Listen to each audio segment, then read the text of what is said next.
Le damos la bienvenida a todos los participantes a este diplomado que está inaugurándose con la presencia del doctor Moisés Arata. Este diplomado, como todos saben, está en su carpeta. Estamos comenzando el día 11 de agosto y está terminando el 27 de octubre. Las reglas de este diplomado lo tienen ustedes en sus manos. La nota mínima de aprobación es 14. Las asistencias son mínimas, son 4. Por favor, se está sellando de 9, 8 y media, 9, más tardar hasta las 9 y media, se sella. Después de esa hora ya no se sellan las asistencias, sería una tardanza. Traten de llegar, por favor, a su hora puntual. Se va a dar, todos los sábados se va a llevar 2 temas, con 2 diferentes expositores o el mismo expositor. Por favor, traten de recabar sus materiales en la salida. Si por ahora no está antes, siempre va a estar a la hora de terminar la clase. Le damos la bienvenida a este diplomado a todos ustedes y vamos a comenzar con el tema la eficacia del sistema registral en la jurisprudencia de la Corte Suprema sobre el mejor derecho a la propiedad. Por favor, un fuerte aplauso para el doctor Moisés Arata.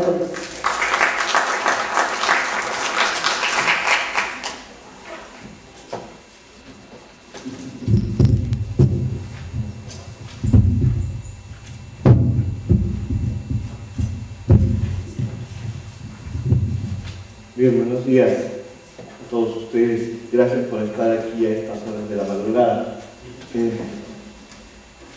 día de hoy quisiera hablarles sobre la visión del sistema registral desde la perspectiva de las sentencias judiciales.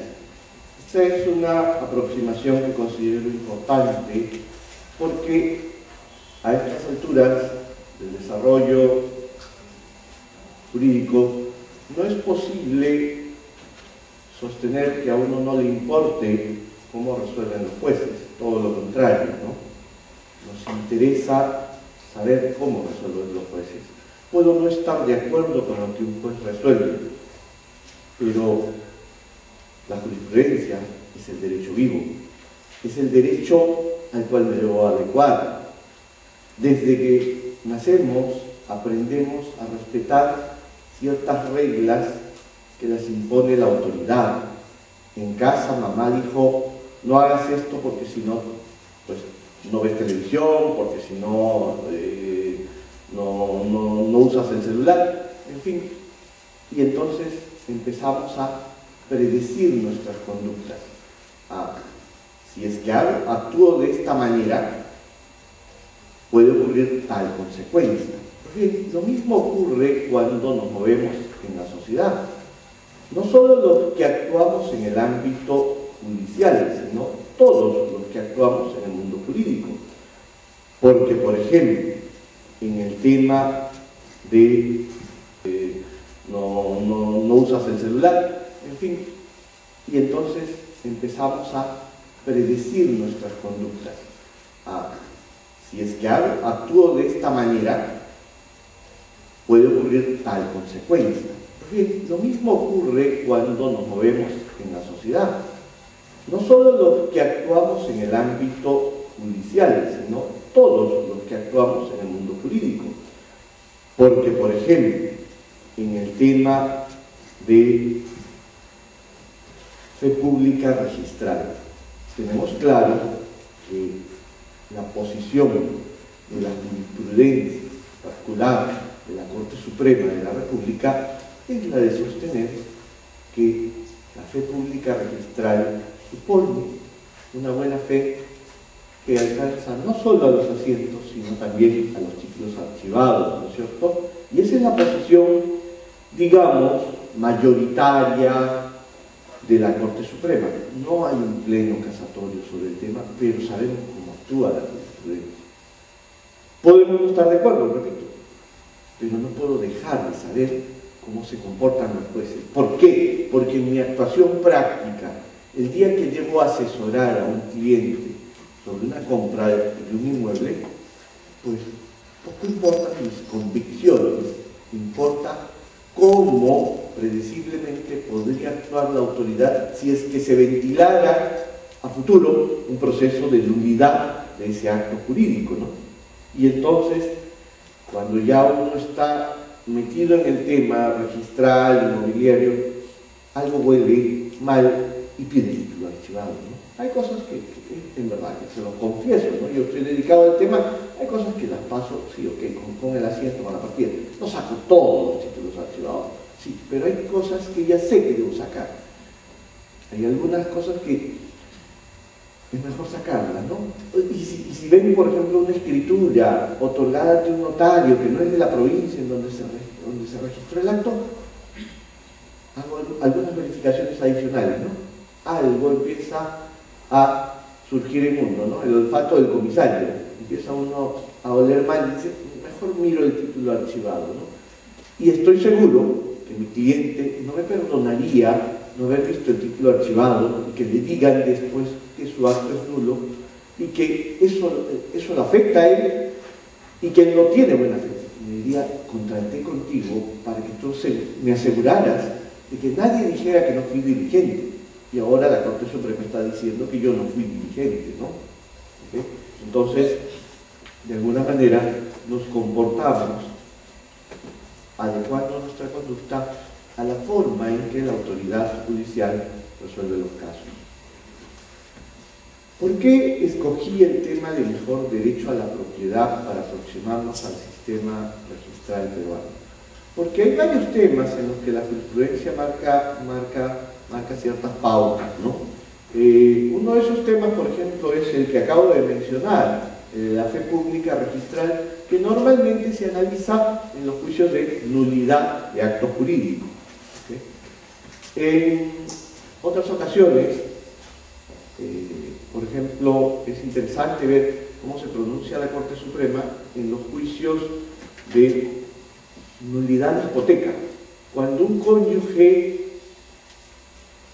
adquirió el bien, pero figuraba en su DNI como soltero, y por consiguiente en la partida es consignado como un comprador soltero, luego hipoteca el bien, y después aparece el cónyuge que dice, yo siempre estuve casado con esa persona, y pide primero la rectificación de la calidad del bien en la partida, y el registrador no hace otra cosa que consignar que el bien es común, ¿sí?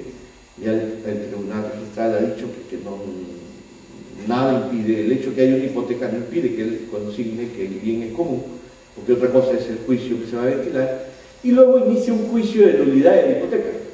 ¿Okay? Pero allí es un poco difícil saber exactamente cuál es la intensidad de la protección registral que los jueces atribuyen al tema, porque pasa algo curioso. Los jueces en sus sentencias, la Corte Suprema en sus sentencias suele decir que hay nulidad, pero que no la va a declarar o no va a afectar al banco acreedor por seguridad del tráfico. Y entonces, y habla de que el banco acreedor sería un tercero registral. Y ni lo uno ni lo otro es verdad. No es nulo el acto, porque lo que hay es una, en todo caso, causal de inoponibilidad del derecho de las sociedades gananciales frente al derecho inscrito, al derecho real inscrito del acreedor hipotecario. Una propiedad no inscrita que pretende oponerse a una hipoteca inscrita, ¿no? Entonces, no hay nulidad, hay un tema en todo caso de falta de legitimación sustantiva, ¿no? De parte del cónyuge que actuó, pero que no tiene por qué trascender más allá de eso, ¿okay? Porque finalmente, en términos de oponibilidad, el derecho de la sociedad gananciera no está inscrito. Pero además, tampoco hay tercero registral, ¿no? Porque sabemos que ser tercero es ser no parte de algo. Y resulta que el banco en ese contrato es parte. Entonces se hacen dos afirmaciones contradictorias, pero se hacen dos afirmaciones contradictorias sobre la base de un razonamiento que finalmente es funcionalista. Se dice, no podemos declarar la nulidad, y lo ha dicho la Corte Suprema así, de manera clara, porque si declaramos la nulidad de ese acto, nos traemos abajo el sistema.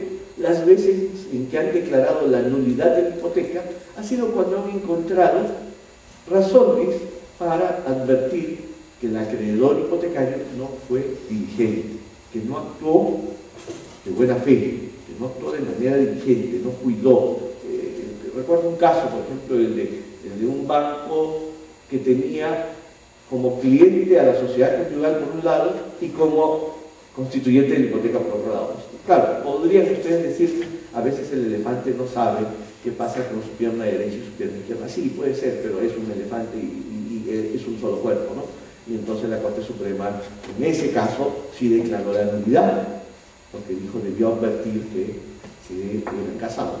Pero bueno, eso ha hecho que los bancos desarrollen sistemas para cruzar información entre sus oficinas, etc., ¿no? Por eso, repito, nos comportamos como se comporta la jurisprudencia.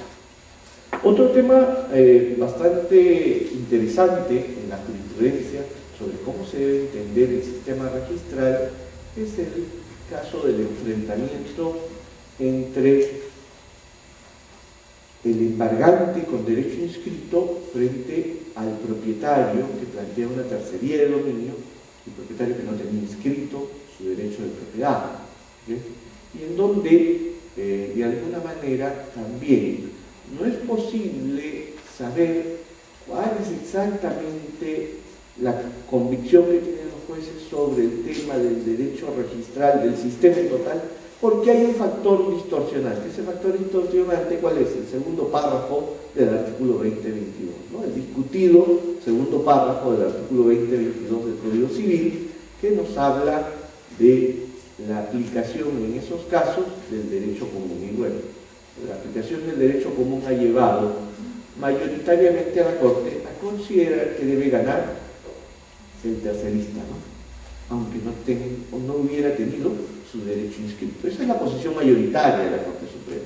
Hay algunas sentencias distintas, unas que hacen lo que el Código Civil dice que no hay que hacer, que es aplicar principios registrales, principio de prioridad, principio de oponibilidad, y hay otras que, razonando un poquito más allá, dicen, bueno, si me voy al derecho común, ¿qué es lo que tengo que encontrar? No un artículo 949 que dice que la transferencia de la propiedad se produce solo consenso, sino tengo que encontrar normas de conflicto que me sirvan por lo menos análogamente para resolver este tema. Y cuando uno busca normas de conflicto, encuentra artículos como el 1135, 1136 sobre concurso de acreedores, o 1670 sobre concurso de acreedores de arrendatarios, en todos los cuales se prefiere, en primer lugar, a quien llegó primero a la publicidad, sea publicidad registral o publicidad posesoria. Y entonces el razonamiento en esos casos de esas sentencias minoritarias ha sido, ok, aplicando también el derecho común, llegó a la misma solución. Bueno, es objetado ese razonamiento porque dice que es un razonamiento circular, porque hace lo que el Código Civil parece no haber querido que se haga, ¿no? Bien, pero como repito, en todos los temas que he mencionado, de alguna manera hay factores distorsionantes, ¿no? El alcance de la buena fe en los juicios de nulidad, porque hay un factor distorsionante que es una dicción del artículo 2014 que dice que no consten en registros públicos, que lleva a unos a interpretar registros públicos, es todo, tanto las partidas como los títulos archivados. El otro, el factor del mercado financiero, y el tercer tema, el factor de este segundo párrafo del 22.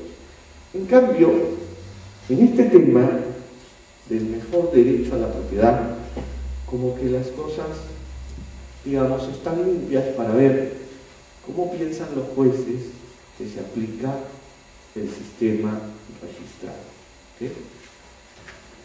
Tradicionalmente sabemos que se nos dice, tenemos un sistema registral que, visto desde el punto de vista negativo, sería un sistema declarativo, porque los derechos no nacen con su inscripción, nacen antes de su inscripción, salvo algunos casos muy puntuales como el de la hipoteca, ¿vale?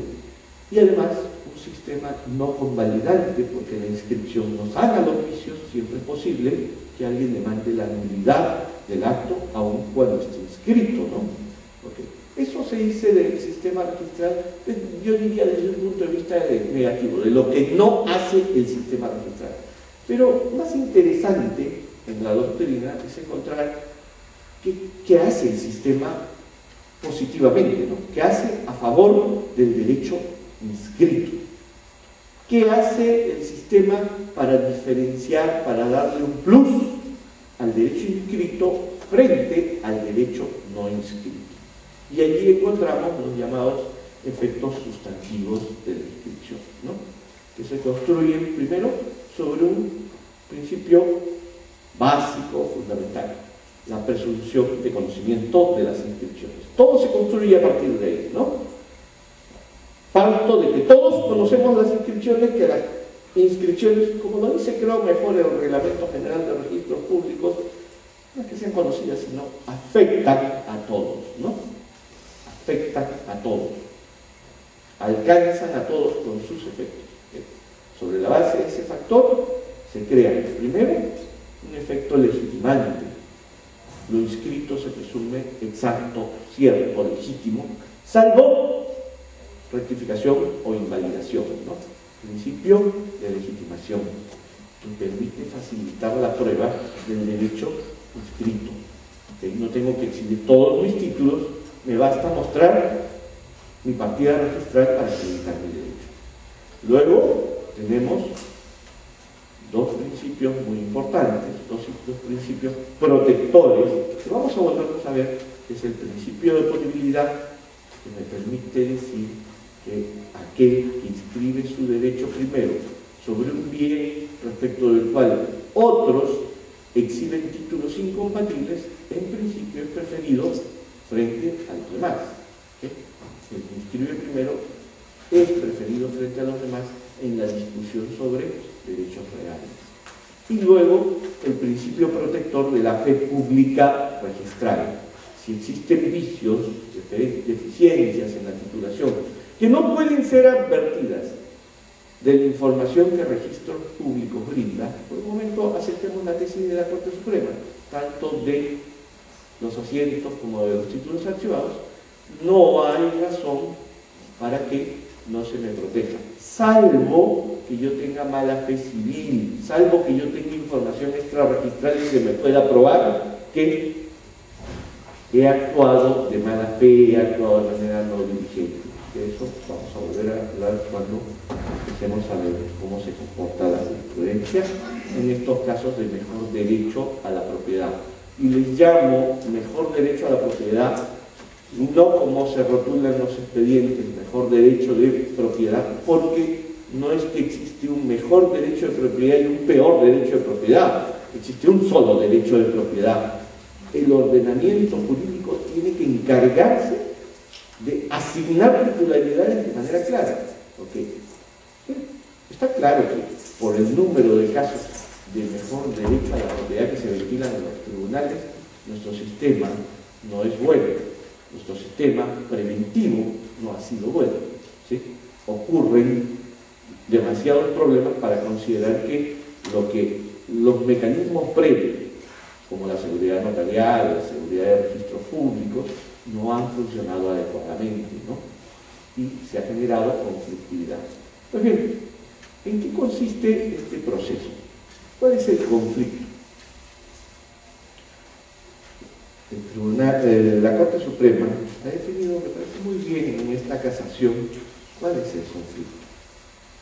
El conflicto consiste en determinar qué persona tiene mejor título de dominio, quién tiene mejores razones para ser preferido. Los dos no pueden ser propietarios a la vez, porque no son copropietarios, sino tienen títulos por todo el bien que resultan incompatibles entre sí. Uno y otro no pueden vivir a la vez y hay que definir derechos, ¿no? Y entonces hay que decidir quién se queda con el bien, quién tiene el título que va a ser eficaz a perpetuidad y quién se quedó de repente con un título ineficaz. Características de esta pretensión. Primero, es una pretensión atípica, ¿no? Atípica porque no hay lugar en la legislación en donde encontremos su regulación positiva, su regulación específica, ni siquiera su nombre, ¿no? El nombre ha surgido de la práctica de los juzgados, en donde se ha ido consolidando de este nombre de mejor derecho a la propiedad. ¿Okay? No está regulada expresamente, sin embargo es obvio que esta pretensión, primero, está cubierta por el principio general de protección a la propiedad contenido en el artículo 70 de la Constitución, ¿no? El artículo 70 de la Constitución no dice que la propiedad es inviolable. En verdad, no es que la propiedad sea inviolable, porque la propiedad se viola todos los días. La propiedad está protegida por el Estado, digamos, ¿no? La propiedad está tutelada. Quiere decir que cuando sea violada, entonces el Estado reaccionará para reponer las cosas al estado anterior. Pues bien, allí encuentra su fundamento final esta pretensión. Y también lo encuentra en el principio de tutela jurisdiccional efectiva. Todos tenemos derecho a plantear un proceso en donde se dilucide una controversia sobre una incertidumbre jurídica, ¿no? Cuando hay incertidumbre, la pretensión es una pretensión que busca declarar qué es lo correcto de acuerdo al ordenamiento jurídico. Se trata de una pretensión obviamente real, la ejerzo contra quien quiera que exhiba títulos y discuta mi dominio. De mera declaración, porque no va más allá que esto, que acallar al contrario, ¿no? Acallar a ese que dice ser dueño de lo mío. Quiero, a través de este proceso, que esta discusión termine. ¿Okay? Ahora, usualmente esta pretensión viene acompañada de un pedido de cancelación de asiento de inscripción si es que el contrincante tiene también inscripción, ¿no? Si tiene inscripción, voy a pedir no solo que se declare mejor derecho de propiedad, sino que además se cancele su derecho en el registro. En ocasiones, a la pretensión de mejor derecho a la propiedad, cuando el demandante no tiene la posesión, agrega una pretensión restitutoria. Algunos le agregan una pretensión de desalojo, otros le agregan una pretensión reivindicatoria. Pero en esos casos, la jurisprudencia ya ha evolucionado, vamos a ver un poco más adelante una sentencia de la Corte Suprema, en el sentido que si yo no sé si mi contrincante que está ocupando mi inmueble tiene o no tiene título, pues planteo una reivindicatoria y si él en la contestación de la demanda exhibe título, el propio proceso de reivindicación, dice la Corte Suprema, esto lo ha hecho ya desde el 2006 y no se ha visto un cambio en la jurisprudencia, antes se discutía esto, el propio proceso de reivindicación es autosuficiente para ventilar la definición de quién tiene mejor derecho a la propiedad, ¿no? Dentro del mismo proceso. Eso lo ha dicho la Corte y ahí tienen en todo caso unos precedentes que voy a mencionar en un momento. Entonces, definiendo los términos de la controversia aquí son la afirmación por ambas partes, por ambos contrincantes, de una titularidad del dominio. ¿Cuál es el origen de este conflicto? El origen de este conflicto es la exclusividad del derecho de propiedad. Yo no puedo aceptar que alguien diga que mi casa también es su casa. Los derechos reales se caracterizan por generar una esfera más grande o más pequeña de actuación económica garantizada sobre los bienes frente a terceros, una esfera exclusiva de actuación. ¿Okay? Mi esfera será más grande si es el derecho de propiedad, será más pequeña si estoy hablando de un derecho de uso. Pero esa esfera de actuación, con todas sus limitaciones, condicionamientos, es una esfera de actuación en donde la iniciativa privada del titular es la que decide, ¿no? Y por consiguiente es exclusiva, es excluyente, y eso explica por qué estas dos personas que afirman ser titulares terminan como contrincantes, ¿no? La ley caracteriza la propiedad como un derecho que atribuye ciertas facultades, pero no dice cómo se resuelve cuando dos personas tienen título. No lo dice expresamente, no dice que la pretensión sea la de mejor derecho a la propiedad, pero obviamente sabemos que tenemos que resolver eso. Otra característica es la imprescriptibilidad. Se discutía un poco a veces entre los jueces si esta era de repente una pretensión personal o real, si quieren, pero sujeta al término común de los 10 años, ¿no? De los 10 años, que es el plazo de prescripción extintiva normal de todas las pretensiones. Pero la Corte Suprema ya ha dicho que el juicio de mejor derecho a la propiedad es una forma de ejercer la propiedad, es una forma de ejercer este derecho perpetuo y por consiguiente goza de la misma característica de imprescriptibilidad que tiene la pretensión reivindicatoria.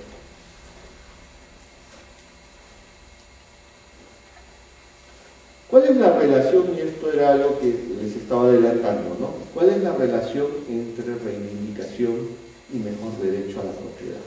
Antiguamente, yo diría hasta antes de esta sentencia, porque después no he encontrado sentencias de la Corte Suprema que vayan en contrario, antiguamente se solía decir que si yo demandaba la reivindicación y mi contrincante exhibía título de dominio, pues la demanda era improcedente, ¿no? Y la Corte Suprema se lo decía después de 5 años o de 10 años de litigio.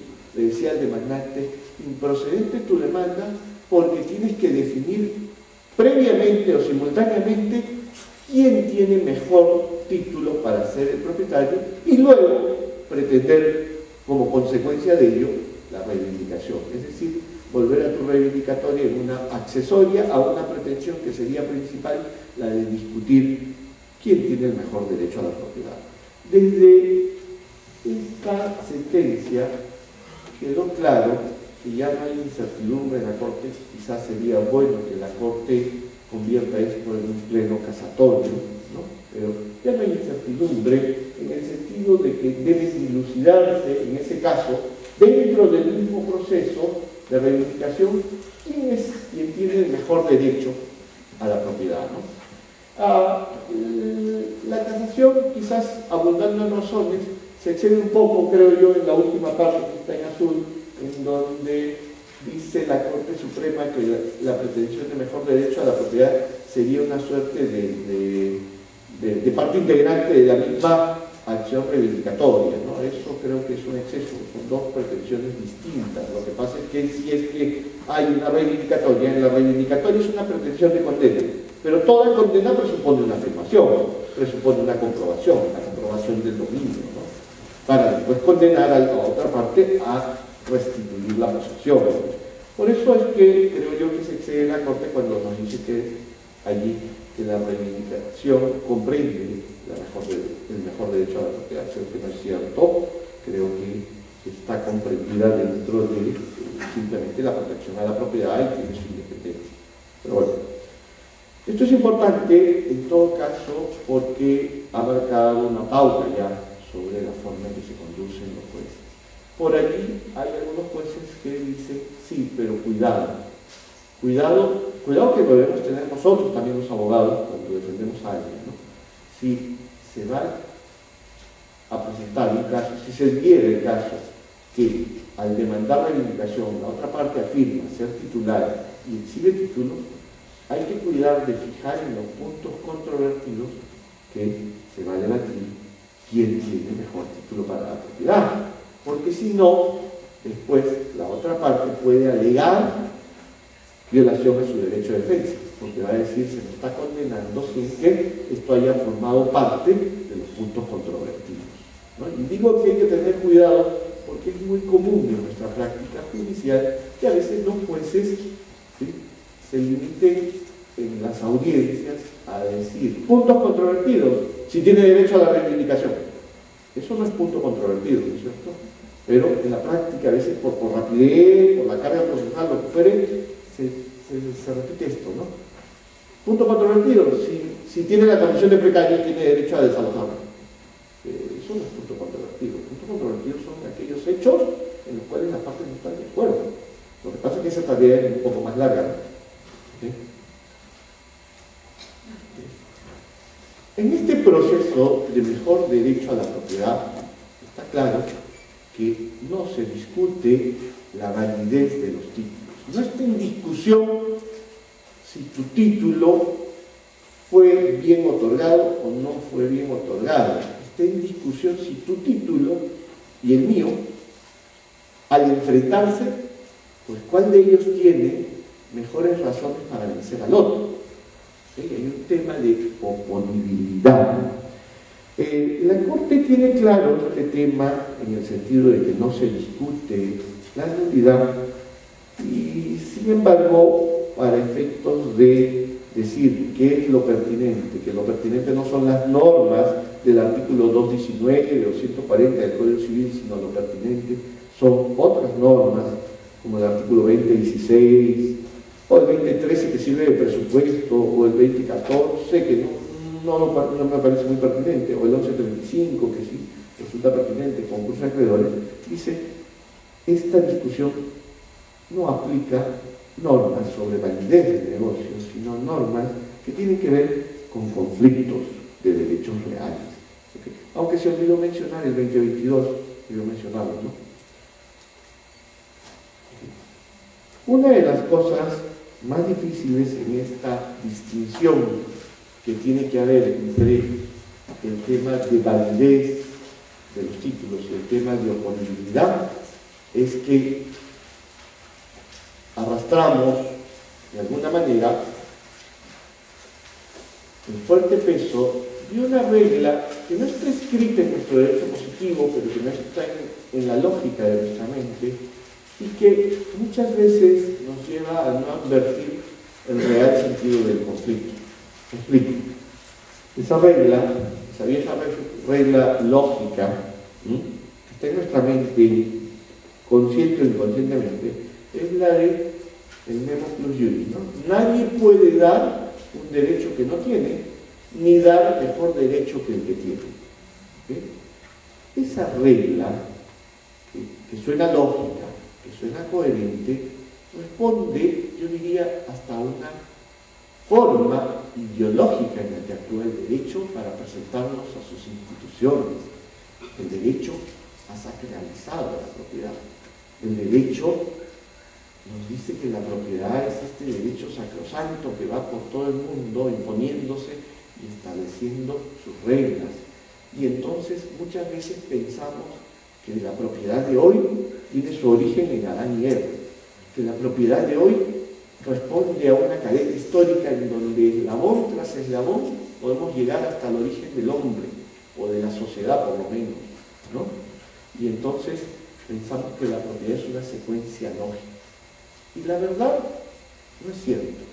La propiedad de hoy es simplemente un trozo de cadena que hoy se afirma como actual. ¿Okay? Si nosotros empezamos a retroceder en el tiempo, por ejemplo, averiguando el derecho de propiedad del Colegio de Abogados, en algún momento tenemos que encontrar una ruptura. ¿Sí? La propiedad, como los territorios de los países, son frutos de luchas, de discordias, de disputas, abiertas o soterradas, pero conflictos al fin que rompen esa cadena lógica.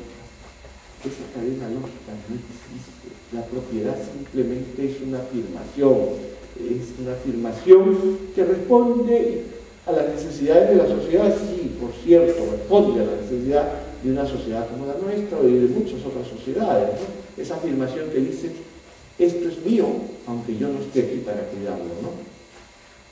El día que alguien afirmó eso y la sociedad hizo que esa afirmación se respetara, surgió la propiedad. Y esa afirmación se plasmó en títulos y como consecuencia de esos títulos surgieron titulaciones. Y algún día hubo un señor Taulichusco que fue dueño de este territorio. Y no hay una cadena, obviamente, no hay un eslabón que nos una a él. No, se rompió ese eslabón con la colonia, ¿sí? Y así sucesivamente, ¿no? Entonces, a veces nos ocurre que frente a estos casos de mejor derecho a la propiedad, en especial cuando esos dos títulos enfrentados, confrontados, provienen del mismo titular, tendemos a pensar, no puede ser posible que si el código me dice que con la sola enajenación del bien, con la sola obligación de enajenar contraída en la primera venta, el vendedor dejó de ser propietario, ¿cómo puede ser posible ya una segunda venta? La segunda venta ya no es posible y entonces mi lógica me dice que la segunda venta es nula. Y hay precedentes de la Corte Suprema en donde las partes, enfocando el tema como nulidad, le plantean la nulidad y le dicen a la Corte, mira, él no pudo vender 2 veces, es nula la segunda venta. Y la Corte a veces toma el asunto como cierto, ¿no? Y dice doña María Clara, resulta claramente advertible que doña María Clara, dueña del predio rústico, materia de datos, cuando el mismo le pertenecía a la persona de don José, en virtud de un contrato de compraventa, solo requiere el consentimiento de las partes y que no puede después tener una siguiente venta, ¿no? O sea, una primera y no puede haber una segunda. Y eso a veces nos lleva a pensar en nulidad. Y esto no es cierto. El propio derecho positivo se ha puesto en el supuesto. Las normas, como el artículo 1135, que para algunos no son aplicables para resolver un problema de derechos reales porque están ubicadas en el libro de obligaciones, ¿no es cierto? Para algunos dicen, no, esta norma no es aplicable. El 1135, o en todo caso el 2022, parten del presupuesto de aceptar que pueden presentarse varios títulos derivados del mismo causante, títulos incompatibles entre sí. ¿Okay? Y lo que hay que hacer en ese caso no es aplicar el principio del consenso, lo que hay que hacer es aplicar un mecanismo de preferencia que la propia ley establece, ¿no? Y que la jurisprudencia que estamos viendo desarrolla. Al margen de esta afirmación de que en el juicio de mejor derecho a la propiedad no hay una discusión de validez, está claro también que en ocasiones esa discusión de validez puede ser introducida por el demandante o por el demandado en una pretensión distinta, ¿no es cierto? Alguien puede demandar así: demando, señor juez, la nulidad del título que exhibe la otra parte y alternativamente, si usted considera que no es nulo, demando que se declare mi mejor derecho a la propiedad. ¿Okay? Demando, señor juez, que este otro señor que se quiere enfrentar a mí no suba al ring a enfrentarse a mí. Está descalificado, no tiene el peso necesario para enfrentarse a mí, okay, que no suba al ring. Pero si subiera, tenga en cuenta, señor juez, que yo tengo un título más fuerte que él, ¿no? Entonces yo puedo plantear así mi demanda. Demandarla, pues son 2 pretensiones distintas. Allí no estamos confundiendo las cosas, sino estamos planteándolas como alternativas. ¿Sí? Y el otro caso es cuando el demandado, por mejor derecho a la propiedad, reconviene a su vez la nulidad del título del otro, del demandante, ¿no? Y eso puede ocurrir. Y entonces allí el debate obviamente va a ser más amplio porque hay más pretensiones, pero no porque se confunda mejor derecho a la propiedad con una discusión de validez, sino porque hay una pretensión aparte referida a la validez del título de uno o de los 2 contrincantes. ¿Sí? Alcances de la cosa juzgada en este tema. Cuando nosotros, por ejemplo, tratamos de sanear la titulación de un inmueble y seguimos un proceso de prescripción adquisitiva, hay un llamamiento a terceros, hay un llamamiento a la sociedad. ¿Por qué? Porque ese título que voy a conseguir en la prescripción adquisitiva tiene mérito inscribible, tiene mérito no solo cancelatorio del dominio de ese contrincante al que me enfrento, sino también tiene mérito para acceder al registro y así trascender frente a terceros. Y por eso es que yo necesito edictos para convocar a la sociedad y para decirle a la sociedad: esta decisión que se va a tomar sobre la propiedad trasciende a todos, ¿no? Lo mismo ocurre, por ejemplo, en el juicio de formación de títulos supletorios. ¿Okay? En cambio, en un juicio de reivindicación o un juicio de mejor derecho a la propiedad, la sentencia no trasciende a las partes, o sea, no va más allá de las partes. Es una decisión entre las partes, una decisión que afecta a las partes y a sus causavientes, pero a nadie más. ¿Sí? El que yo consiga que se declare mi mejor derecho a la propiedad por sí mismo no trasciende a terceros. Otra cosa es que yo pida accesoriamente que como consecuencia de ello cancelen la partida del otro, pero ya es otra pretensión, ¿no es cierto? Accesorio. Okay. Por consiguiente, si la decisión solo alcanza a las partes, tenemos un proceso que de alguna manera debate el mejor derecho a la propiedad, pero no necesariamente nos define para hoy y para siempre quién sea el propietario, ¿no? Porque es perfectamente posible que ese A, que demandó mejor derecho a la propiedad a B y que lo venció, después reciba la demanda de C pidiendo su mejor derecho a la propiedad y demostrando ese C que él tiene incluso mejor derecho a la propiedad que A. ¿Sí? ¿Por qué? Porque el proceso solo vinculó a los dos. Podré presentar como prueba mi proceso seguido con B, pero no vincula a C. C de repente puede tener mejores razones que yo para vencerlo, ¿no?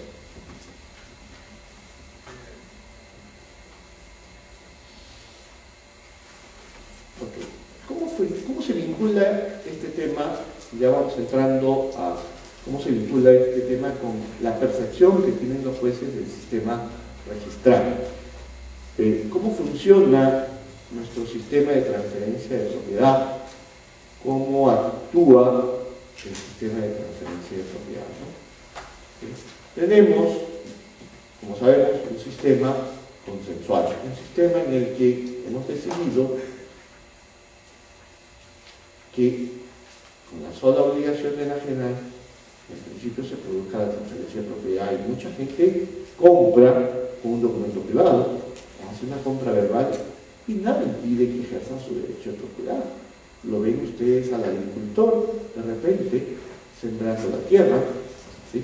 Cosechando, obteniendo los frutos de ella, disponiendo de esos frutos, ¿sí? Lo ven ustedes a él volviendo a vender la tierra a otro agricultor, y de repente ninguno de ellos pasó por el registro. La propiedad puede vivir sin oponibilidad y sin todos los efectos que da el registro. Sí, puede ser. Pero un sistema consensual tiene riesgos, ¿no? ¿Sí? Riesgos que cada sociedad decide correr. No nos sintamos mal por tener un sistema consensual. Dos países del primer mundo, como Italia y Francia, tienen un sistema consensual. ¿Sí? No se acaba el mundo porque tengan un sistema consensual. ¿Okay? Son opciones que tienen que ver hasta con la idiosincrasia de los pueblos. ¿Okay? Pero bueno, un sistema consensual tiene riesgos y lo que hace el sistema es autocorregirse, prever sus propios remedios. El sistema consensual tiene un primer problema, el problema de la prueba del derecho, ¿no es cierto? ¿Cómo saber que alguien es propietario? Porque otro me vendió. Sí, pero ¿y ese cómo es que es propietario? Porque otro le vendió. Y la pregunta va hacia atrás y no tiene fin.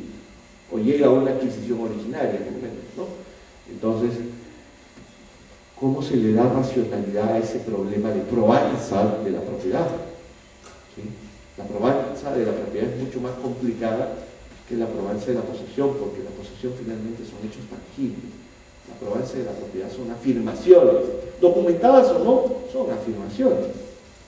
¿Sí?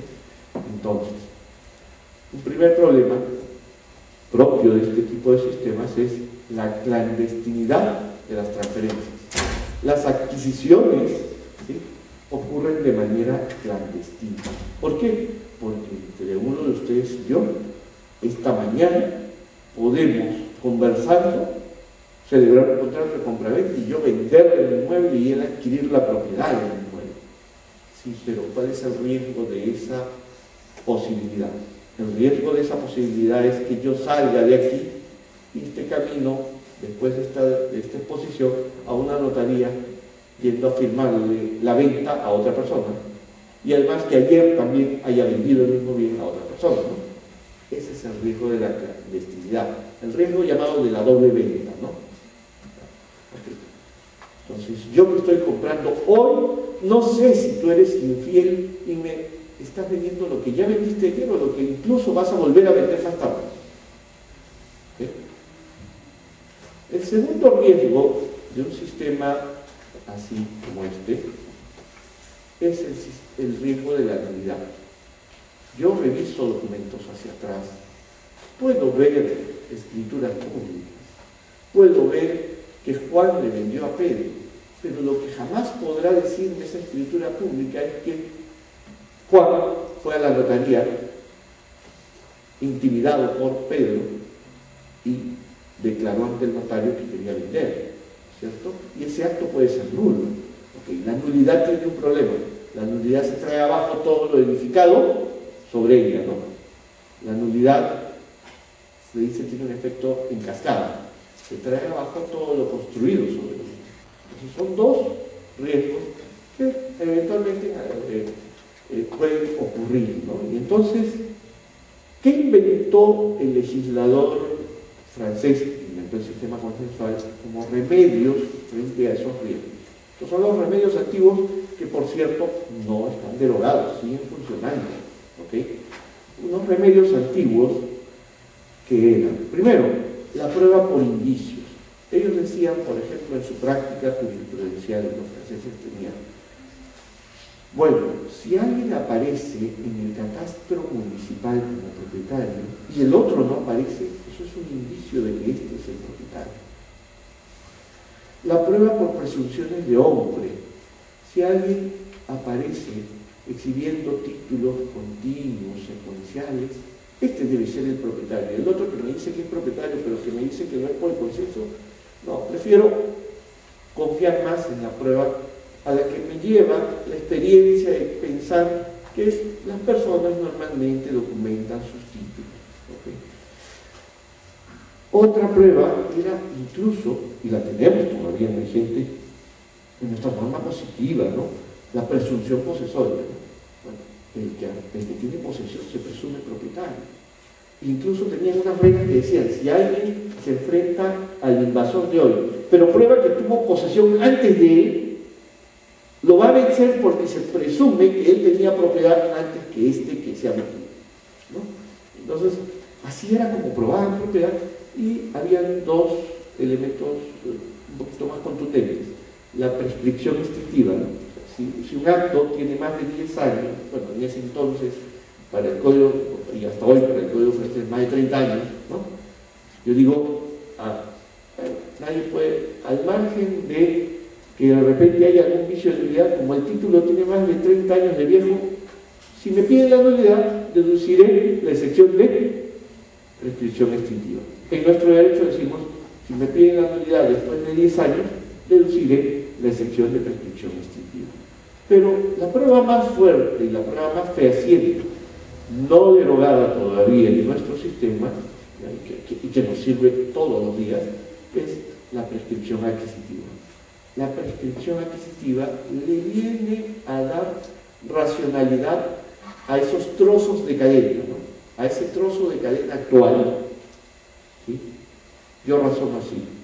Si ese trozo de cadena actual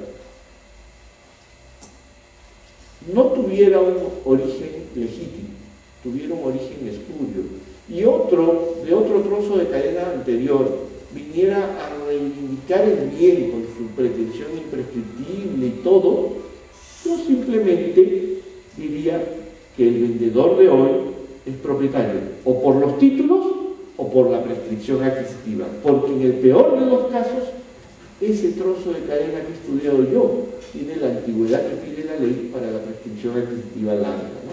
Y por eso seguimos estudiando, por ejemplo, hoy en partidas registrales, seguimos estudiando 10 años de titulación, ¿no? Porque hacemos un paralelo con la prescripción adquisitiva. Pero todas estas pruebas o son inseguras o son muy costosas, ¿no? ¿Sí? Averiguar no solo títulos, sino que esos títulos han ido acompañados de una posesión como propietario, pública, pacífica, continua, no es fácil. ¿Sí? O en todo caso, las pruebas que podamos ver no necesariamente son inequívocas, ¿no? La Corte Suprema, por ejemplo, ha dicho, un pago de tributos no necesariamente acredita posesión. Cualquiera va a la municipalidad y paga los tributos, ¿sí? Y siguiendo ese razonamiento también podríamos decir, cualquiera va y saca un suministro de agua y le pueden dar suministro de agua sin ser propietario. No, eso no significa necesariamente comportarse como propietario. Podríamos hacer ese razonamiento. Lo que pasa es que en la práctica, juntando todo y aunando a ello un control efectivo sobre el bien, digo, sí, este sí es poseedor, ¿no? Pero es una prueba difícil, ¿okay? Entonces, el mundo moderno necesitaba pruebas mucho más rápidas, seguras, certeras, ¿no? Inventó el mundo moderno como consecuencia de la necesidad del tráfico de los bienes, de la necesidad del crédito territorial, de la necesidad de la hipoteca, ¿no? De la necesidad del financiamiento, porque este es un mundo en donde es más importante ser sujeto de crédito que ser propietario, ¿no? Entonces, en este mundo en donde se necesitaba seguridad, se inventó un sucedáneo de prueba llamado registro público. Que ese registro se convierte en verdad oficial, ¿no? ¿Sí? Y entonces, frente a la debilidad de la legitimación posesoria, el señor que riega el jardín se presume propietario. Sí, pero yo digo, eso podría ser cierto, como podría no ser. De repente es el arrendatario que está regando el jardín, o de repente es el jardinero que no se vistió hoy con su traje verde y está regando el jardín. Esa es la debilidad del signo posesorio. Frente a esa debilidad, el registro que nos ofrece, una prueba fehaciente a través del principio de legitimación registral. La legitimación registral va a permitir que yo vaya a una municipalidad y le entregue copias literarias y le diga, aquí está la prueba de mi propiedad.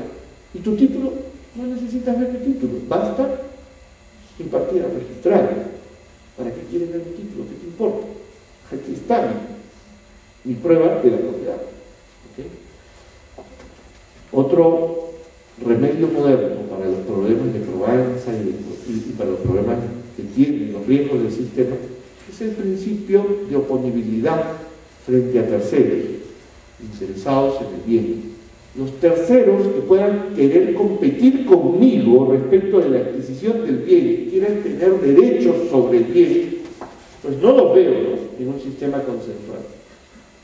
Y entonces la forma de protegerme frente a esos fantasmas que pueden estar a mi lado y que no los veo, porque no lo sé y porque no depende de mí controlarlos, sino de mi vendedor, que de repente pueda ser un vendedor desleal, que pueda estar vendiendo el bien a otras personas. La forma de protegerme, de salir de esa clandestinidad, de esa oscuridad, es ponerme a la luz.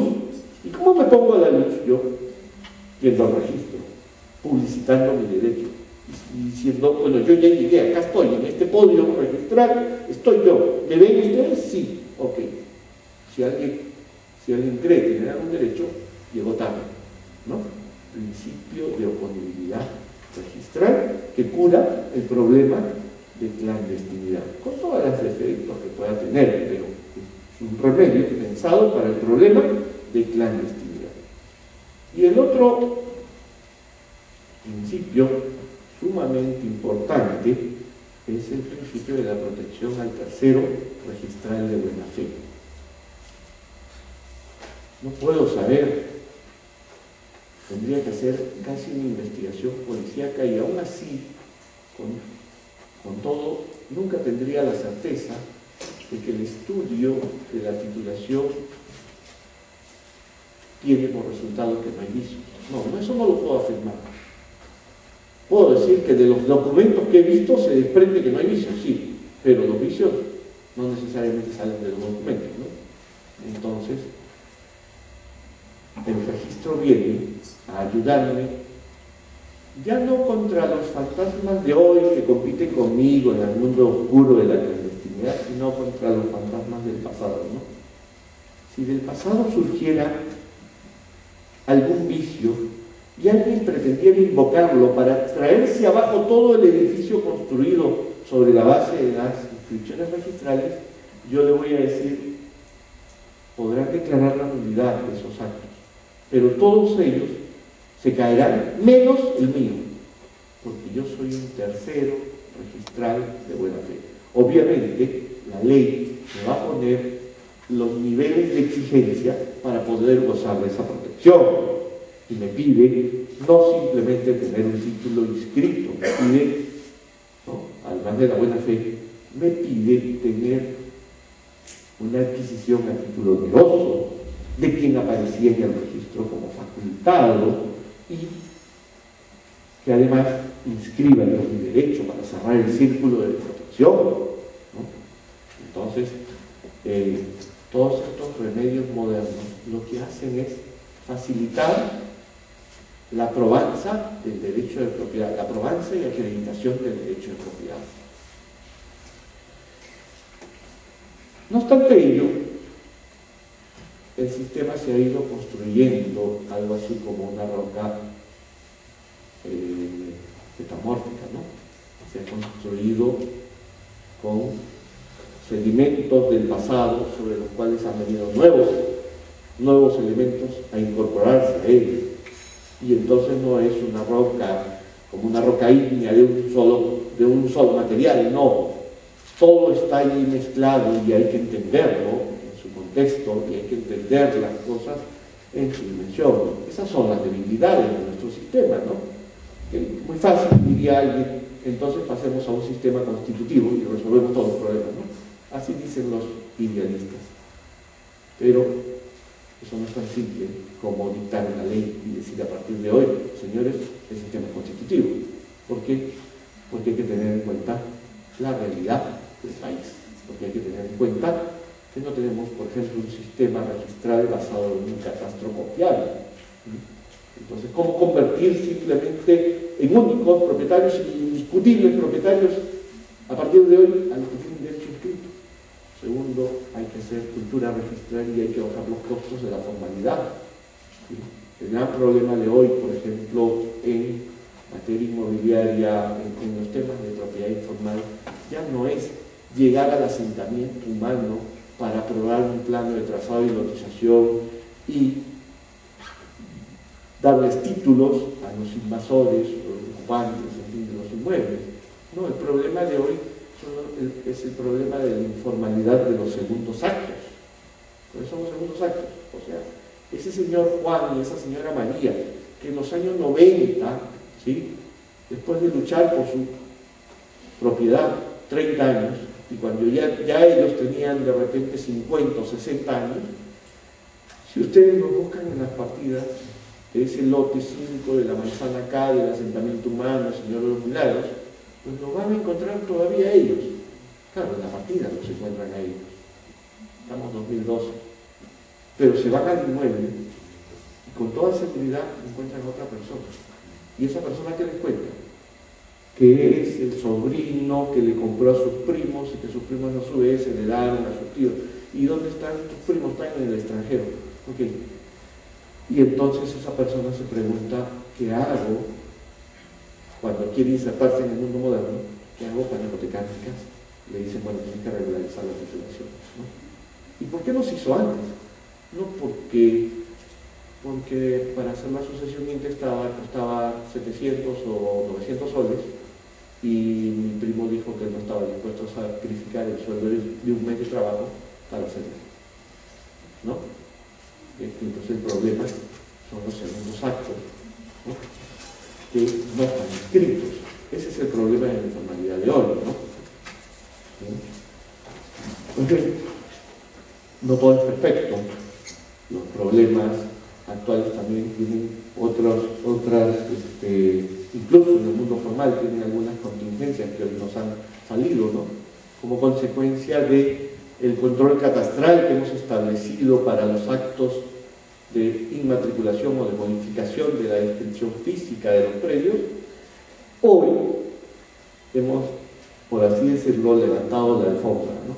Y hemos levantado la alfombra del registro y nos hemos dado cuenta que, aun cuando en la vida real nadie se estaba peleando con el otro, resulta que las partidas están superpuestas. resulta que esas superposiciones se convierten en un obstáculo para el mercado, porque una vez que se anota en las partidas que hay superposición, aunque no se cierre la partida porque el procedimiento de duplicidad de partidas tiene en el esquema actual un desarrollo que notifica al de la otra partida y le dice, ¿te opones o no te opones? Si se opone, no se cierra la partida, pero en las dos partidas es una anotación de la existencia de la duplicidad, con lo cual se los empuja a los dos al Poder Judicial. ¿Sí? Entonces, hay un problema de partidas superpuestas. La duplicidad de partidas está en el mundo abstracto, ya está en el mundo de las partidas. ¿Sí? Y un problema distinto es el problema del contraste entre la partida y mi descripción real, ¿no? Yo tengo mi partida en el mundo ideal no se cruza con la del vecino, no hay superposición, cada partida está aquí, y aquí está la mía, ¿ok? Físicamente yo debería tener exactamente este espacio, pero en la práctica a veces estamos desplazados, físicamente desplazados, y mi vecino también está desplazado y todos los demás están desplazados. ¿Okay? Son dos problemas que hoy se advierten en la práctica. Algunos de ellos pueden resolverse con procedimientos administrativos, como el procedimiento de saneamiento catastral y registral, ¿sí? La inscripción del Código Único Catastral, ¿sí? El CUC, que da lugar a un procedimiento administrativo en el que, a diferencia de lo que sucede en el procedimiento de cierre por duplicidad, la autoridad registral se pronuncia aun cuando haya oposición, no se abstiene, sino se pronuncia y resuelve, ¿no? Y entonces se termina resolviendo estos problemas en sede administrativa sin perjuicio del derecho de la persona de ir al Poder Judicial y que se sienta afectado.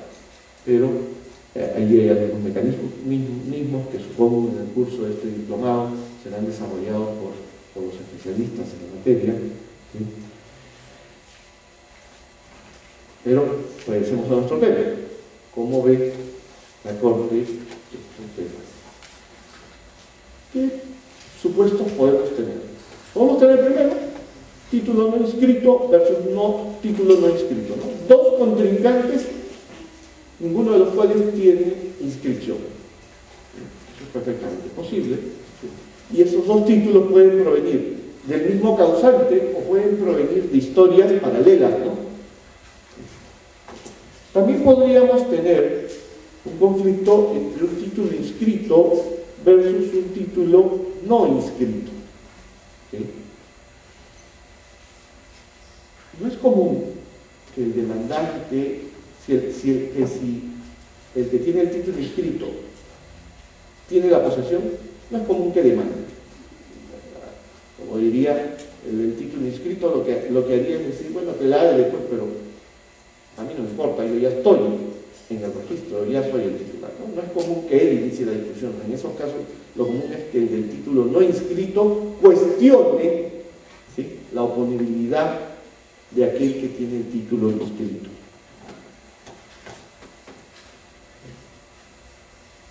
Y algo que se está tomando como consecuencia del problema de duplicidad y de desplazamiento posicional, se está tornando muy común, es que se enfrenten título inscrito versus título inscrito, ¿no? Dos historias registrales, dos partidas registrales enfrentadas, ¿sí? Una patología del sistema, ¿no? Porque eso no debió ocurrir nunca.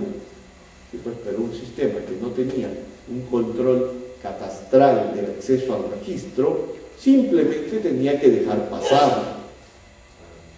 ¿Okay? Tenía que dejar pasar esas inmatriculaciones sin saber si se duplicaban o se generaban duplicidades. ¿Okay? Y hasta hoy se siguen generando duplicidades. ¿Okay? Hasta hoy se siguen generando duplicidades porque finalmente lo que tenemos en registros no es un catastro, sino es una gráfica. ¿Sí? No es un catastro.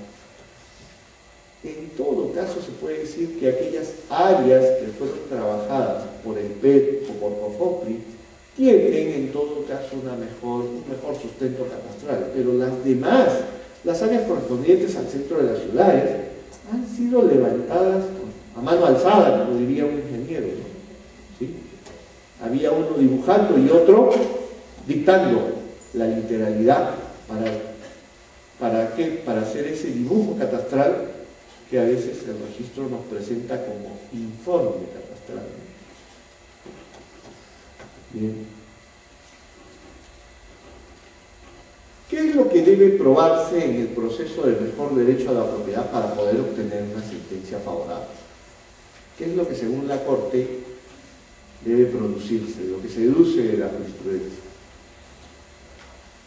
Primero, contar con un título válido e idóneo para generar la adquisición del dominio, ¿no?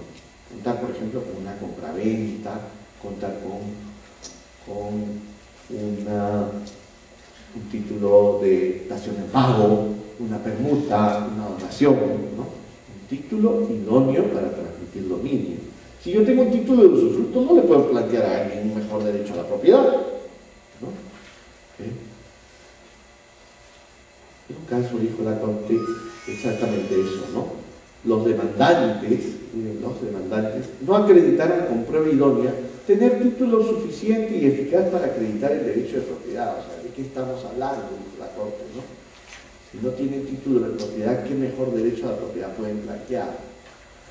Luego, un requisito que es común con la jurisprudencia que tenemos sobre reivindicación, el requisito de la identidad del bien, que los dos títulos en conflicto alumbren espacios en los que se intersectan, ¿no? ¿Sí? Que existe identidad sobre lo que se discute. Si tu título se refiere al norte y el mío se refiere al sur, no tenemos nada que discutir. ¿Okay? La discusión está en la medida que ambos títulos coinciden en todo o parte de un mismo espacio territorial descrito en el título. ¿Okay? Y tercero, el requisito más importante, ¿sí? Para vencer en este proceso, habrá que gozar, en unos casos, de un nivel de formalización del título mayor que el del contrincante. Por ejemplo, cuando el que tiene escritura pública vence al que tiene documento privado, nada más, ¿no? Como ocurre en el concurso de acreedores, ¿no? En otras ocasiones, ¿sí? De repente, la forma de vencer a mi contrincante será demostrando que mi título ha adquirido un nivel de publicidad mayor, ¿sí? Ese nivel de publicidad mayor estará dado a veces por la posesión o a veces por el registro. ¿Okay? Y por último, no salió todo, pero tener una razón puede ser que no sea una cuestión de realzar mi título, sino de desvirtuar el del contrincante. ¿Cómo? Demostrando que el título del contrincante se tornó en algún momento en ineficaz. Sobrevino la ineficacia del título del contrincante, porque el siguiente señor, si bien tiene título de propiedad y de repente tiene título de propiedad inclusive inscrito antes que el mío, es un título hoy ineficaz. Vamos a ver eso. La Corte, ya en los casos concretos, ¿cómo aplica el ordenamiento registral? Básicamente aplica el ordenamiento registral considerando el principio de oponibilidad. En otras ocasiones menciona otros artículos, pero como vamos a ver a lo largo de esta exposición, verán ustedes que es el principio de oponibilidad y la regla de la buena fe los que sirven de guía para que la Corte vaya resolviendo estos casos. Luego vamos a ver si esa práctica es cuestionable o no. Nos interesa de primer momento saber cómo se resuelve, ¿no? ¿Qué piensa la Corte? Quizás este sistema que se nos ha dicho, que es meramente declarativo y no convalidante, con efectos protectores, es en la práctica más intensamente protector de aquel que consiguió la inscripción, porque la Corte le da un gran peso a la inscripción. Veamos casos, ¿no? En ocasiones la Corte resuelve estos casos con la invocación solo del principio de oponibilidad registral, ¿no? Dice, si tengo aquí confrontados al que tiene título inscrito versus al que no tiene título inscrito, o a los dos que tienen título inscrito, el primero que inscribió conforme al 2022 debe vencer al otro, ¿sí? Y aplica el principio de oponibilidad. Sin embargo, parece ser, al menos desde la perspectiva doctrinaria, que esa manera de ver las cosas es una manera muy cerrada, porque si se dan cuenta, me están dando lo mismo que me dieron en sede registral. En sede registral, cuando se produjo, por ejemplo, el problema de duplicidad de partidas, las autoridades registrales no tienen espacio para ver más allá de las partidas, ¿no es cierto? Deben resolver las cosas con las partidas. Y aquí es definitorio qué partida es más antigua que la otra. Y nada más que eso para decir que la partida más nueva representa una patología. ¿Sí? Y allí está bien que razonen así, porque finalmente ellos no ven toda la prueba, ¿no? ¿Sí? Y entonces se produce un procedimiento de cierre por duplicidad, sea que se cierre o no se cierre la partida porque hay oposición. Lo que dice el registro es: nosotros dejamos a salvo el derecho para que se debata en la vía judicial el mejor derecho a la propiedad, a la cancelación de asientos, la declaración de ineficacia, lo que sea, dice el reglamento general de los registros públicos. Sin embargo, sucede que cuando el interesado va a la vía judicial, le dan el mismo remedio, le dicen: ¿quién inscribió primero? Pero si yo vengo a plantear que tengo mejor derecho que él, no, pero ¿quién inscribió primero? Pues es que me estás diciendo lo mismo que ya me dijeron allá, y entiendo que allá no me podían dar otra respuesta, pero no puedo entender que acá el único criterio sea quién llegó primero al registro, porque precisamente un juicio de mejor derecho a la propiedad es el gran debate. Es el gran debate en donde cada quien pone lo mejor que tiene en la balanza para tratar de ganarle al otro. ¿Okay? Y eso de poner lo mejor que tengo en la balanza incluye poder probar de repente que pese a que su título es más antiguo que el mío y está inscrito antes que el mío refleja una cadena que ya ganó prescripción adquisitiva. Sin embargo, los jueces aceptan que sea argumento en el juicio por derecho de propiedad y le dicen: no, vete a tu proceso especial y anda a ver qué pasa por allá, ¿no? ¿Sí? Y cuando va a ver qué pasa por allá, lo que sucede es que cuando demanda la prescripción adquisitiva dicen: sí, pero es que ya te demandaron al otro lado, ya no tienes posesión pacífica, y hasta ahora eso todavía no cambia, ¿no? Y entonces, bueno, y ahora quién me salva, lamentablemente no puede intervenir el Chapulín Colorado, ¿ok?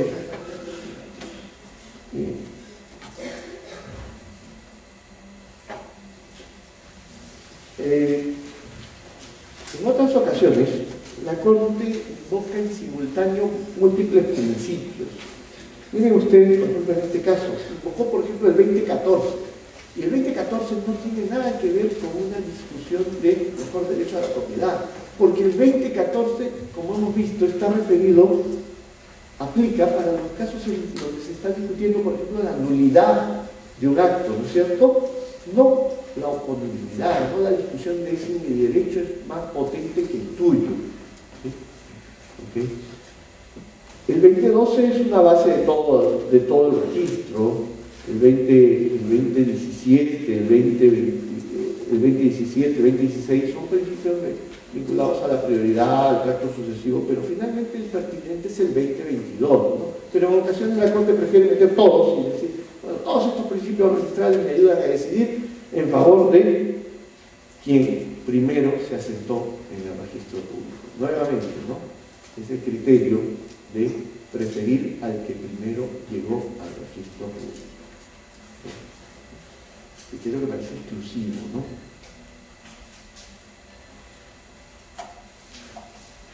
Y igual, este es otro caso, ¿no? Donde la Corte dice: a fin de determinar quién tiene mejor derecho de propiedad, resultan aplicables las normas de prioridad registral, de oponibilidad de los derechos reales, buena fe pública registral, tiene nada que ver en este tema, e inclusive normas de concurrencia que puede citarlas, pero en tal sentido, aquí sí, bueno, regresa al 2022, ¿no?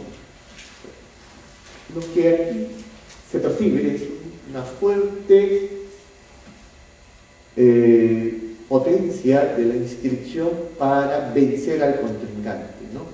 Como que la Corte razonara que quien llega primero venció, y entonces casi, si yo soy el del título no inscrito, ¿para qué hago el juicio? ¿Sí? ¿Para qué hago el juicio, no?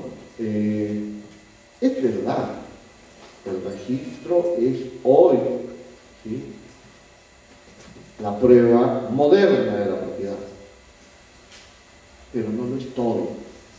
No podemos convertir al registro en la panacea, a riesgo de sacrificar a verdaderos propietarios, a riesgo de sacrificar a quienes efectivamente están cumpliendo la función social de la propiedad.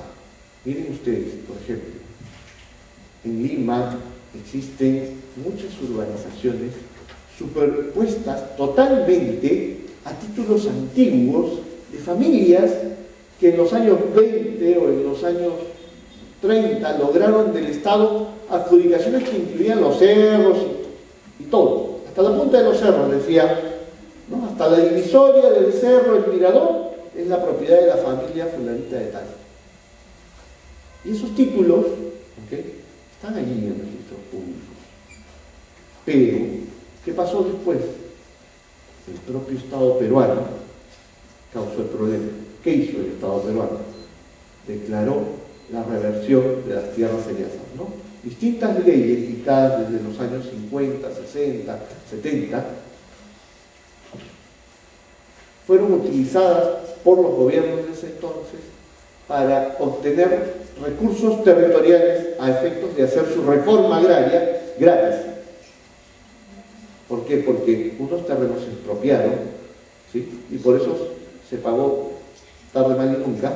Otros fueron declarados en abandono, por eso no se pagó y se les atribuyó un incumplimiento de los, y otros fueron declarados simplemente viables y revirtieron. ¿Okay? Eso puede o no gustarnos, ¿okay? Eso pudo o no ser constitucional. Es un tema en el que yo no participo de la sentencia del Tribunal Constitucional que dice eso es inconstitucional. Sí, pues, pero era un gobierno de facto. Porque si eso es inconstitucional, también el matrimonio de mis padres era inconstitucional. ¿Okay? Entonces, durante el gobierno de facto simplemente se cumplen las leyes, ¿no? O sea, no hay otra, ¿no? Entonces, ¿qué pasó? Que el Estado después, asumiendo que esos terrenos eran suyos, ordenó primeras de dominio. En vez de cancelar las partidas, porque como no sabían lo que tenían, porque Catastro de Registro Público no sabía que el predio ya existía, ya tenía partida, o si lo sabía se lo callaba, el Estado generó inmatriculaciones, luego se lo adjudicó a una urbanizadora, la urbanizadora hizo la urbanización, y han pasado como 40 o 60 años de que esas personas viven allí. No los que llegaron primero, realmente ya pasaron la propiedad de mano en mano, y hoy viven allí. Y entonces se aparecen los propietarios de los años 20, bueno, no ellos, sino sus herederos, y van al registro y le piden lo fácil, ¿no? Cancele usted la partida más nueva. ¿Sí? Ha tenido que dictarse una ley especial, cuestionada por algunos, pero funcional para evitar terminar en el Poder Judicial con esto, de regularización de la reversión de tierras seriasas, las disposiciones complementarias de la Ley 27.333, para permitir en sede administrativa resolver este problema. Porque si no lo resolviéramos en sede administrativa, ¿qué cosa pasaría? Que obviamente habría que cerrar las partidas más nuevas, las partidas de la urbanización que hoy vemos, las tendríamos que cerrar, en nombre de la partida del año 20, en nombre del papel, ¿sí?, de ese papel muerto que está en registros públicos inscrito, estaríamos cerrando las partidas de los vivos.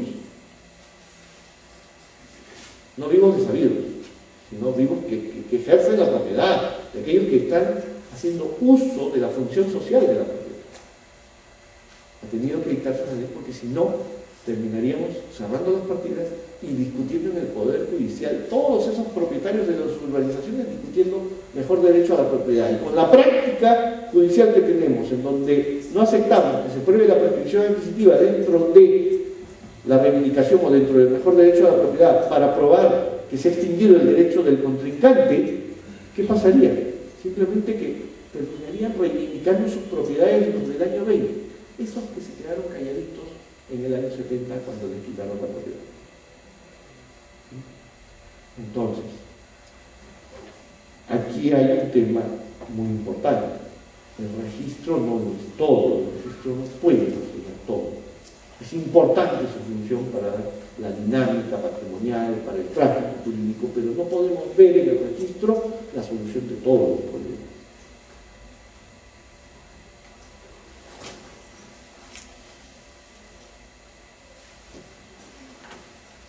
Les decía que la Corte básicamente sustenta, guía su accionar sobre dos patrones: la inscripción más antigua y la buena fe. En esta parte, y es bueno rescatar, que la Corte ha dicho que la buena fe resulta ser un presupuesto insalvable para declarar y determinar el mejor derecho a la propiedad. Que la buena fe, si bien se puede presumir, siempre es posible probar, encontrar, y la Corte sí es exigente en estos temas, ¿no?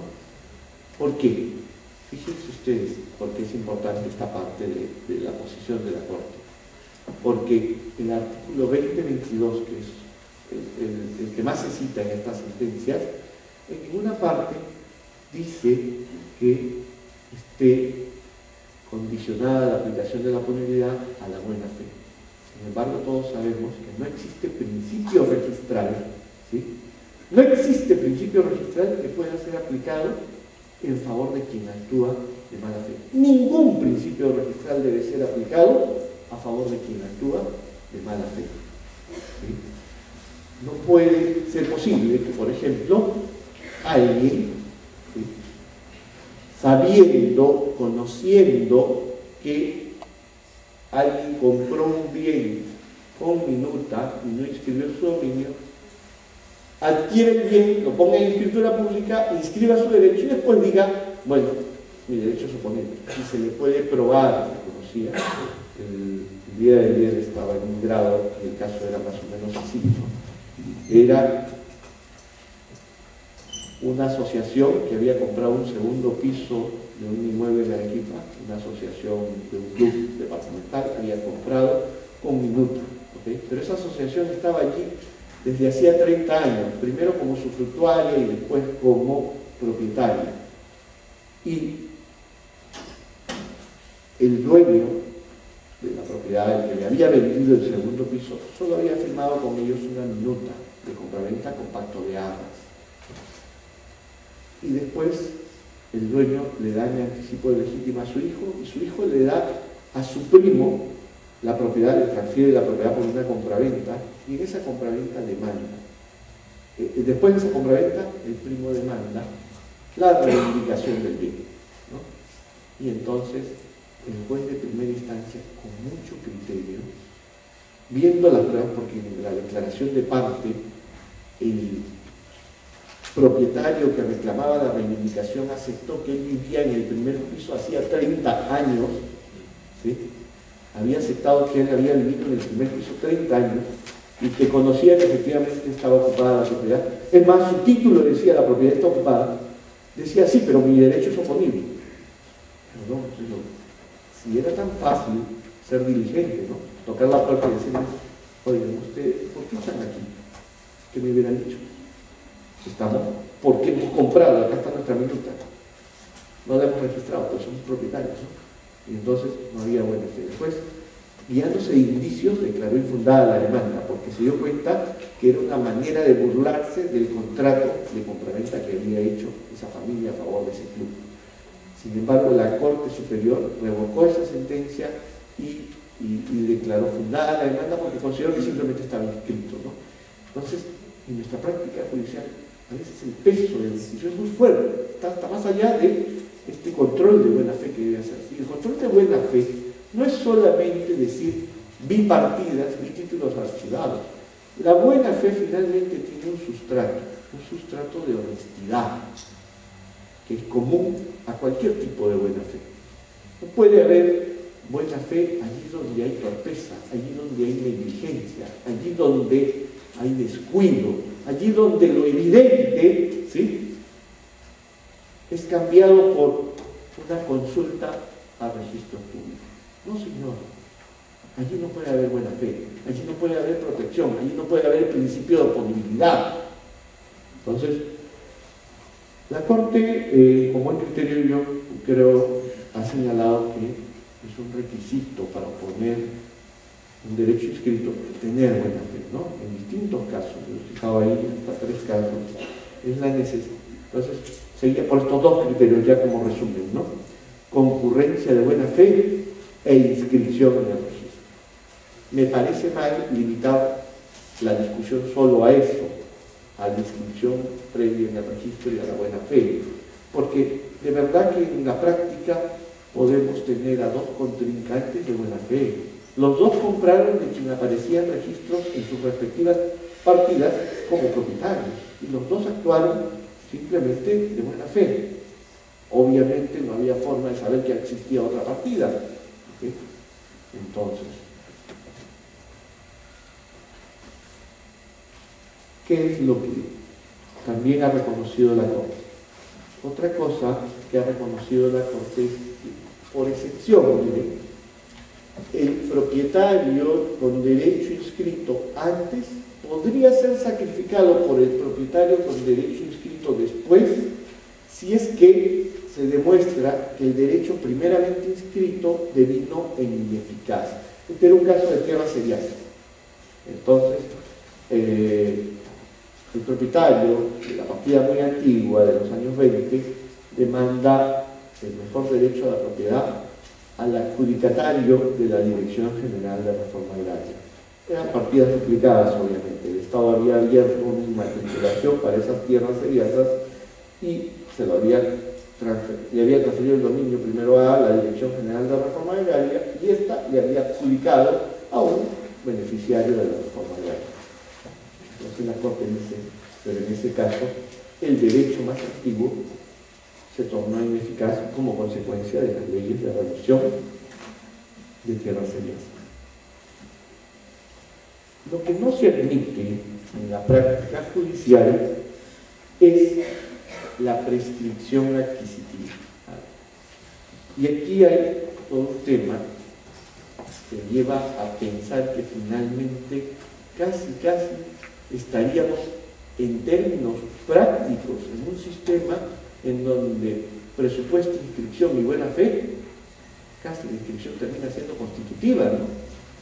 Porque la Corte le da más peso al papel inscrito en el registro que a la posibilidad de demostrar la realidad de una posesión prolongada en el tiempo por el espacio necesario para llegar a adquirir por prescripción. Y con esto no estoy pretendiendo decir que ese argumento de la prescripción adquisitiva, si es que gana, me sirve a mí para llegar al registro. No, me sirve a mí solo para vencer a mi contraparte, para demostrar como medio de defensa que la pretensión del demandante incluye un derecho que ya se ha extinguido. ¿Sí? Un medio de defensa es eso, invocar un hecho modificatorio o extintivo del derecho invocado por el demandante. ¿Okay? Entonces yo, al contestar la demanda del mejor derecho a la propiedad, le digo, yo tengo el mejor derecho a la propiedad y tú ya no tienes propiedad, se extinguió tu derecho porque yo ya he ganado la prescripción adquisitiva, porque la prescripción adquisitiva es declarativa y no constitutiva. ¿Sí?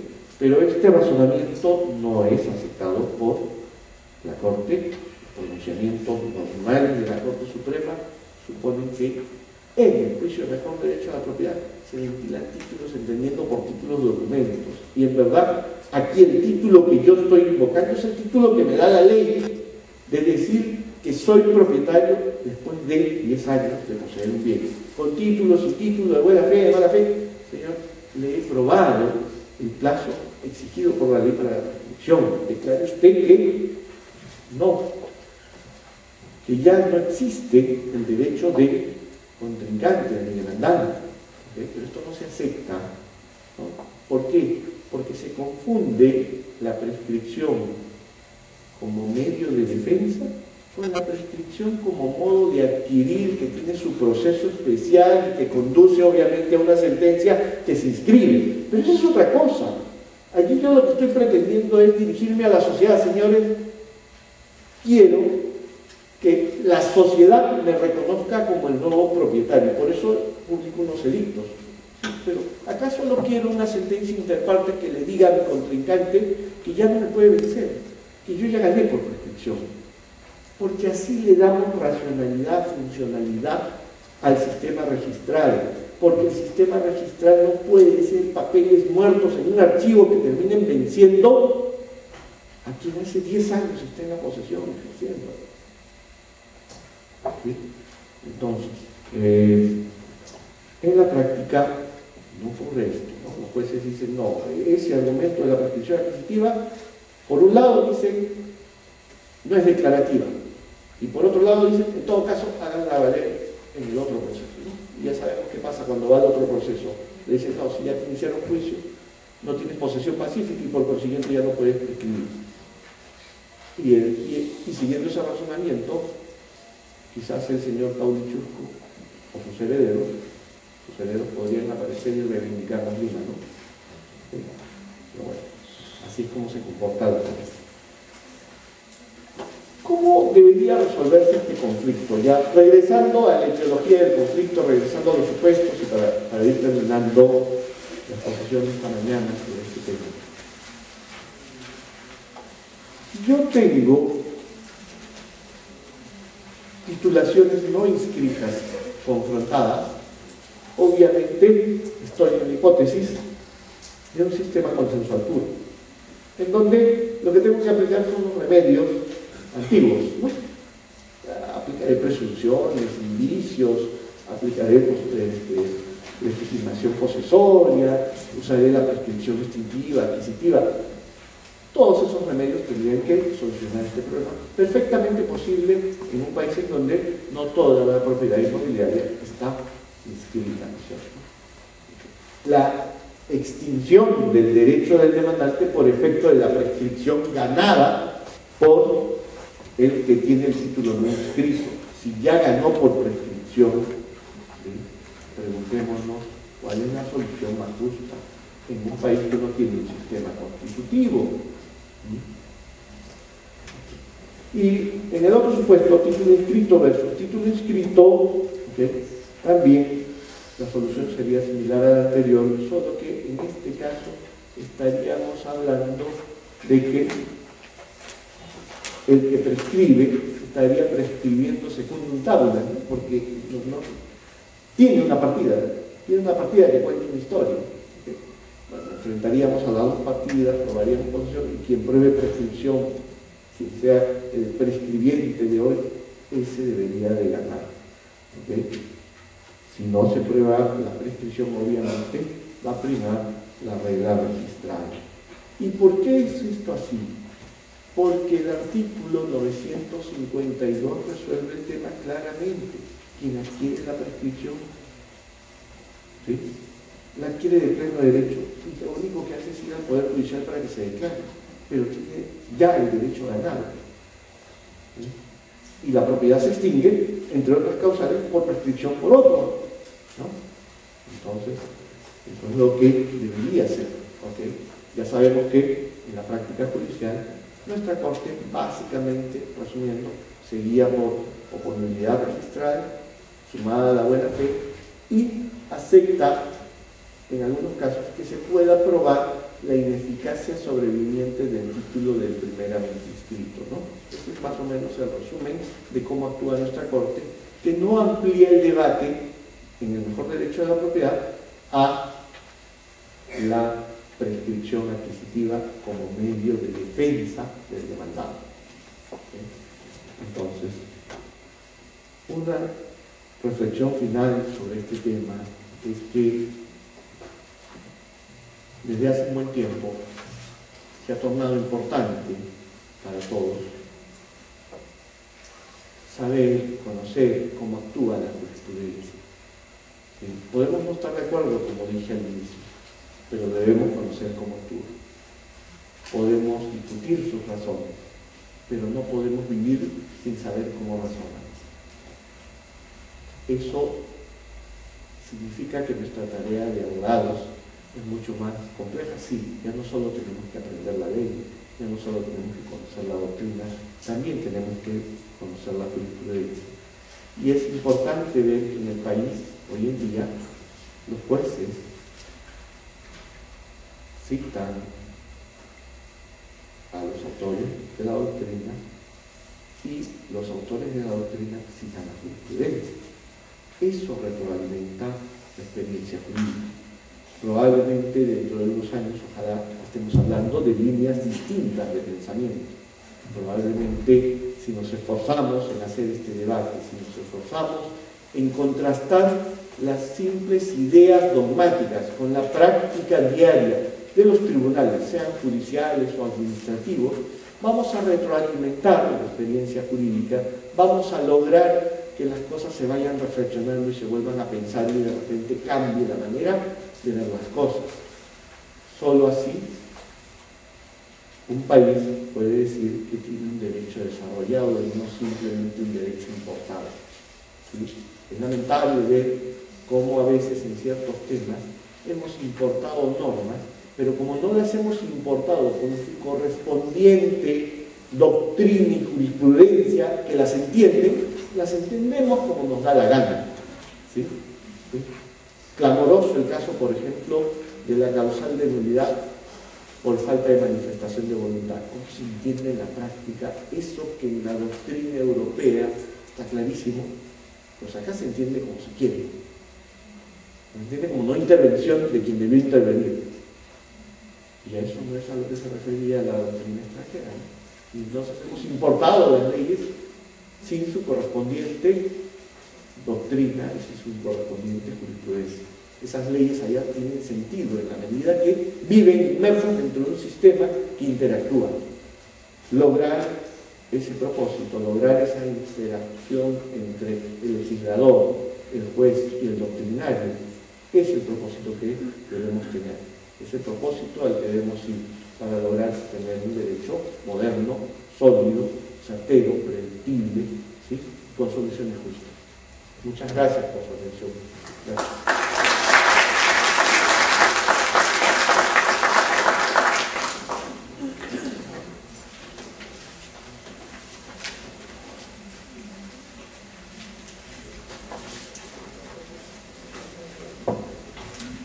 Agradecemos la intervención del doctor Moisés Sagasta Ruiz, en nombre y representación del doctor Hugo Chanamí y mi directivo Julio César Castellón. Tengo el honor de entregar este diploma de reconocimiento al doctor Moisés Sagasta Ruiz.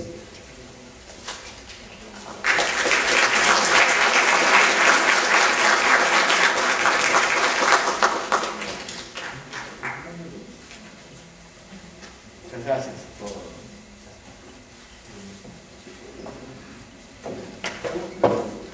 ¿Algunas preguntas para el doctor, por favor?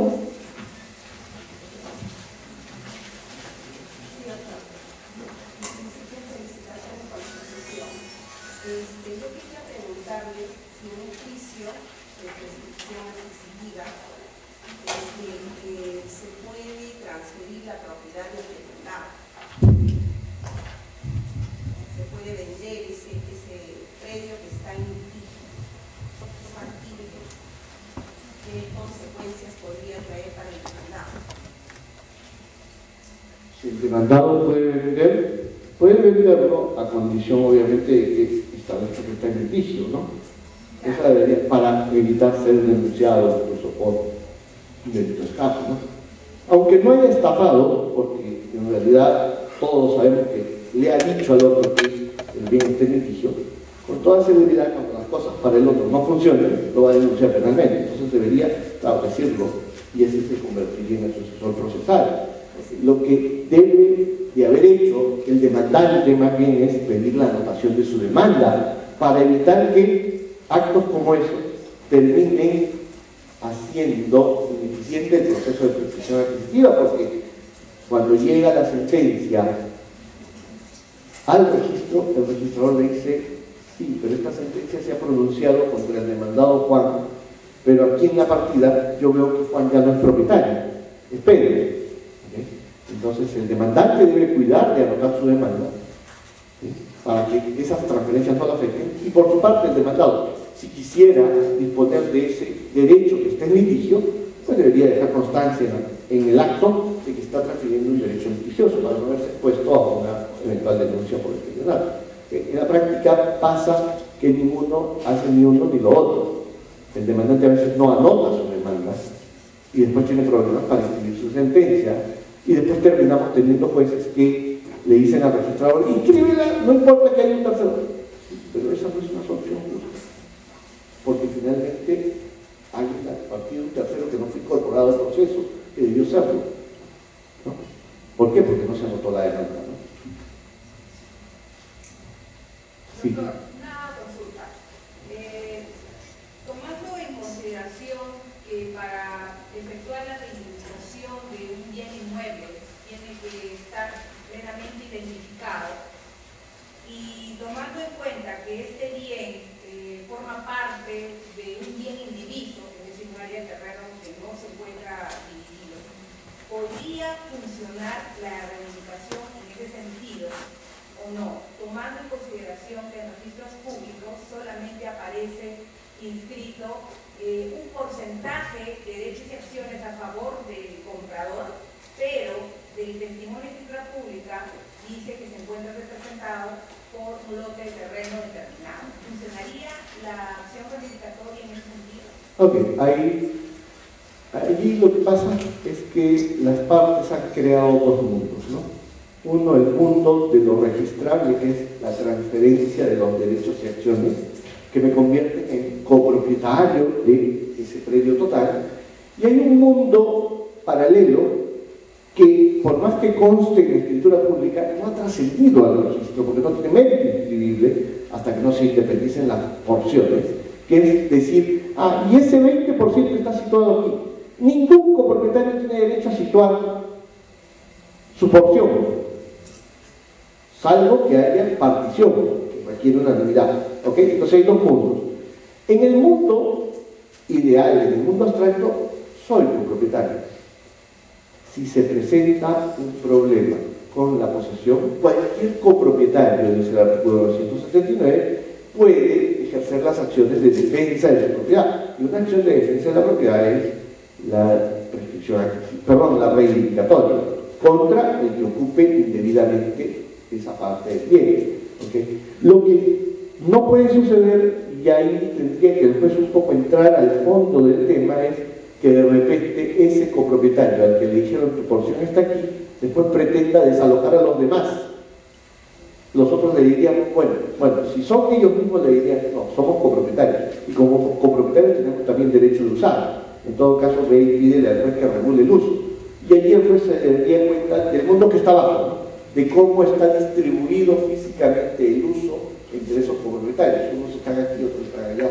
Okay, pero eso es una práctica que realmente está causando muchos problemas, porque la gente, forzada por los problemas que existen para procesar una habilitación urbana, para procesar una subdivisión, terminan vendiendo derechos y acciones y terminan causando un enredo muy complicado, ¿no? Porque muy complicado es salir de él, porque tenemos una regla en el Código Civil que dice que entre copropietarios no se puede prescribir. Entonces ninguno de ellos puede salir de ese problema vía la prescripción adquisitiva, que suele ser la puerta de escape más barata para poder sanear la titulación.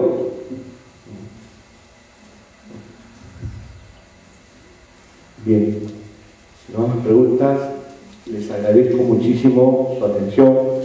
Ha sido para mí un honor poder ser el primer expositor de este diplomado.